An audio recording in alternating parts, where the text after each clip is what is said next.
మెరిసే తెల్లని చర్మం కోసం Japanese glutathione fruits flowers extract తో చేసిన ప్రిస్మాస్ గ్లూటా రోసా సోప్. నమస్తే, welcome back to Suman TV. నేను మీ సంజయ్. ఈరోజు మనతో పాటు ఉన్నారు తోడు నీడ ఫౌండర్ రాజేశ్వరి అమ్మగారు. మ్యామ్తో మాట్లాడి కొన్ని విషయాలు తెలుసుకుందాం. నమస్తే అమ్మ.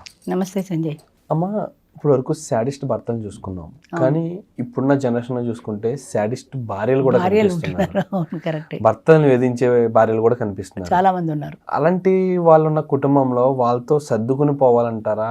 అలాంటి వాళ్ళకి కూడా ఏమన్నా సొల్యూషన్ ఉందంటారా? అది డిపెండ్స్ అమ్మా. అంటే మనుషులందరూ ఒకేలా ఉండరు. కొంతమంది ధైర్యవంతులు ఉంటారు, కొంతమంది ఎదిరించే వాళ్ళు ఉంటారు, కొంతమంది నా కర్మింతే అని పడేవాళ్ళు ఉంటారు. ఆడవాళ్ళు ఎలాగో మగవాళ్ళలో కూడా అలా చాలా రకాలు ఉన్నారు. ముఖ్యంగా ఫ్యామిలీ అనగా పిల్లల బాండింగ్ ఉంటుంది. ఇప్పుడు ఆమెతో గొడవపడి విడిపోతే పిల్లల్ని నా దగ్గరికి రానియదు, నాతో మాట్లాడనియదు, పిల్లలు ఏమైపోతారు, ఈ రకమైన బాధ ఉన్నవాడికి తెగింపు ధైర్యం రాదు. ధైర్యం చేసి నువ్వు ఏదో ఒకటి చేసుకోగలిగితేనే నీ జీవితానికి ఒక అర్థం ఉంటుంది, సొల్యూషన్ ఉంటుంది. అలాంటి సందర్భాల్లో జనరల్గా కోర్టుకు వెళ్ళొచ్చు కదా. నీ శాడిస్ట్ భార్య నువ్వు నిరూపించగలిగితే నువ్వు కోర్టుకు వెళ్ళొచ్చు, డైవర్స్ తీసుకోవచ్చు. వయసు వచ్చిన పిల్లలైతే తండ్రే అదేంటి గార్డియన్ అవుతాడు, చిన్న పిల్లలైతే తల్లికి ఇస్తారు. ఇంచుమించు 10th క్లాస్ కాలేజీకి వస్తే అబ్బాయిని నీకే ఇస్తారు కదా. ఆ విషయం ఎందుకు ఆలోచించరు? అంటే లేదా వాళ్ళు పెళ్ళిడికి వచ్చేసారనుకో, పిల్లలకి పెళ్ళి అవ్వదేమో, ఇలా భయపడేవాళ్ళు జీవితం అంతా భయపడతారు. జీవితం అంతా భయపడుతూనే ఉంటారు, భయపడుతూనే ఇలాగే ఒదిగి బతుకుతారు. ఈ ఒదిగిపోవటం అనేది అవతల వాళ్ళకి ప్లస్ పాయింట్. నీ బలహీనతే వాళ్ళ భయం. నువ్వు బలహీన పడ్డావు అంటే అది వాళ్ళకి బలమే కదా. నువ్వేం చేస్తావో చేసుకో అంటుంది. నువ్వేం చేస్తావు ఒక్కసారి తిరగబడి చూపిస్తే కదా దానికి తెలుస్తుంది. ఎలాంటి సందర్భంలో ఎలాంటి గొడవలు కానీ డైవర్స్ శుభ్రంగా కోర్టులో హాయిగా డైవర్స్ తీసుకో. అంటే ఈ ఎఫెక్ట్ ఏమైనా పిల్లలపై వాళ్ళ భవిష్యత్తుపై పడుతుందని చెప్పేసి ఎంతమంది డైవర్స్ తీసుకోవట్లా ప్రపంచంలో. నిజంగా అది వాళ్ళ మీద పడుతుందా అంటే కళ్ళెదురుగుండా కనపడుతుంది వాళ్ళకి. శాడిస్ట్ భార్య, తల్లి శాడిస్టు, తండ్రి బాధపడుతున్నాడని తెలిసినప్పుడు వాళ్ళు ఎందుకు తండ్రికి వ్యతిరేకంగా అనుకుంటారు? చాలా సందర్భాల్లో చూస్తాను ఇలాంటిది. నేను ఇది స్టార్ట్ చేసిన కొత్తలో ఒక రిటైర్డ్ మెంబరు నన్ను అప్రోచ్ అయ్యాడు. ఆయన చెప్పేది ఏంటంటే ఆయన భార్య నానా రకాలుగా బాధ పెడుతోంది, ఆవిడే కొడుతుంది, ఆవిడే తిడుతుంది, అన్నీ భరిస్తున్నాడు.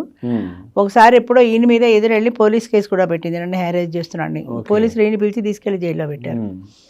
అలాంటి భార్యని ఆయన వదిలేసి బయటకు వచ్చి, ఆయన సొంత ఇల్లు ఉంది, ఆ ఇల్లు ఆమెకి ఇచ్చేసి ఉండడానికి ఈయన బయటకు వచ్చి ఓల్డేజ్ హోమ్లో ఉంటున్నాడు.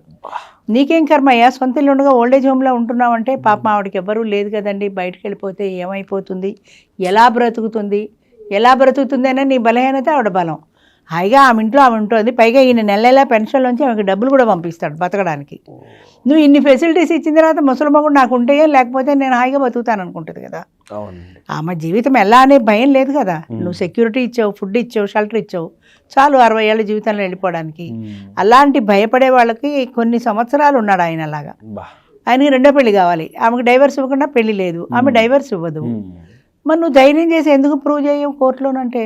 ఏమోనండి పాపం ఏమైపోతుంది అంటే నువ్వు తిడితే పడు, కొడితే పడు, పడాల్సిందే, జైలు పంపిస్తే వెళ్ళు. చేత మనిషికి ధైర్యం ఉండాలి. నేను చేసేది తప్ప రైటా అనే వివేకం ఉండాలి. ఆవిడ నిజంగా శాడిస్ట్ అయితే, భార్య అయినా భర్త అయినా ఎవరైనా కానీ నిజంగా శాడిస్ట్ అయితే నిన్ను మానసికంగా శారీరకంగా కానీ హింసిస్తుంటే ఒక రేంజ్ వరకు నువ్వు తట్టుకోగలుగుతావు.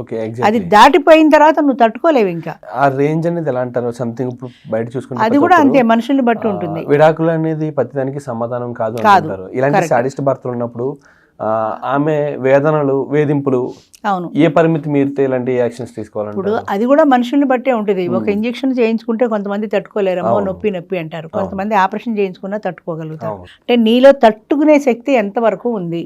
ఇది నేను తట్టుకోలేకపోతున్నాను అని మ్యాక్సిమం వచ్చేసింది, ఇక నేను భరించలేకపోతున్నాను అన్నప్పుడు బయటికి రావడమే. ఎంతమంది విడాకులు తీసుకోవట్లా? అని ప్రతిదానికి విడాకులే సమాధానం కాదు, అది నేను కూడా ఒప్పుకుంటా. కానీ విడాకుల స్థాయి వరకు నువ్వు వెళ్ళావంటే ఎంత బాధపడి వెళ్ళి ఉంటావు అన్నది కూడా అర్థం చేసుకోవాలి కదా. విడాకులు లేకుండా సాధ్యమైనంత వరకు కలిసి జీవించడానికి అవకాశం చూసుకోవాలి. అది అవతల వ్యక్తితో నీకు సాధ్యం కానప్పుడు ఇక నీ దారి నువ్వు చూసుకోవాలి.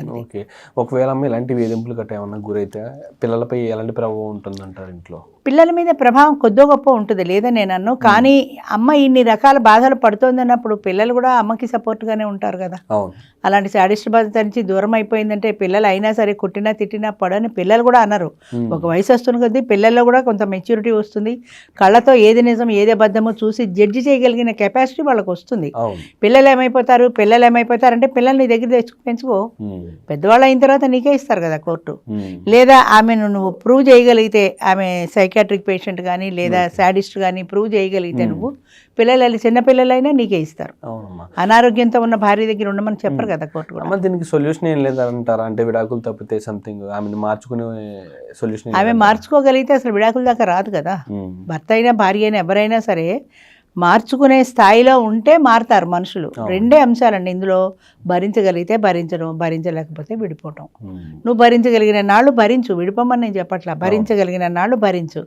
అది ఆ లిమిట్స్ క్రాస్ అయినప్పుడు, ఇక నీకు భరించే శక్తి లేనప్పుడు ఇక నువ్వు విడాకులు తీసుకుని వేరే వెళ్ళిపోవాల్సిందే, తప్పదు కదా. అమ్మ, కానీ అలాంటి వాళ్ళకి మీరు ఏం చెప్తారు సమాధానం? ఇక్కడ చూసుకుంటే ఇలా వేధింపులకు గురి చేసి విడాకులు తీసుకుని భరణాలు కూడా తీసుకుంటున్నారు భర్తల దగ్గర. అసలు భర్తలు వాళ్ళతో ఎలాంటి జాగ్రత్తలు వహించాలంటారు? అంటే ఇప్పుడు భార్యకి ఒక వెసులుబాటు ఏంటంటే 2005 డొమెస్టిక్ వైలెన్స్ కేసు అని ఒకటి వచ్చింది. హింసించే భర్తలు ఉన్నారు కాబట్టి దాని నుంచి రక్షణ కోసమని డొమెస్టిక్ వైలెన్స్ కేసు పెట్టమన్నారు లేడీస్ని.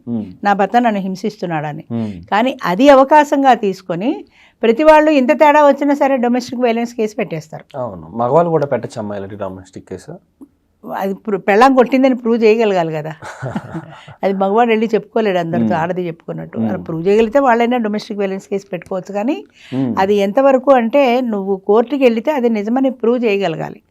అది నిజంగా నిజం అవునా కాదనేది వాళ్ళ మనసాక్షికి వాళ్ళకి తెలుస్తుంది కదా.